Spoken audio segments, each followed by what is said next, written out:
যেহেতু আমরা একটা গরু আপনার জবাই করেছিলাম, আপনার মাংস মিটগুলো খুবই ভালো হয়েছে। অরিজিনাল শাহিওয়াল এই ষাঁড় গরুগুলো দেখতে পাচ্ছেন, খুবই সুন্দর চমৎকার, কালারটাও কিন্তু খুবই দুর্দান্ত মনে হচ্ছে। দেখেন এটা এই যে দেন তুষ, দাঁত কেমন আছে ভাই? এটা 4 দাঁত, চামড়া কেমন আছে? একবার হালকা হালকা। এই যে রসুনের ওই আর ঠুলকার মতো। এখন আপনার নিজেই বলেন যে গরুটা কেমন। একদম পিঠা কিন্তু, বাহ একদম ফিটিং।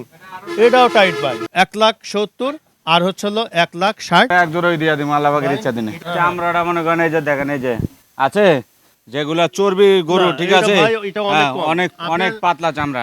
মাংসের গরু কিনি নাই, আমরা মূলত আপনার কুরবানির গরু কিনছি।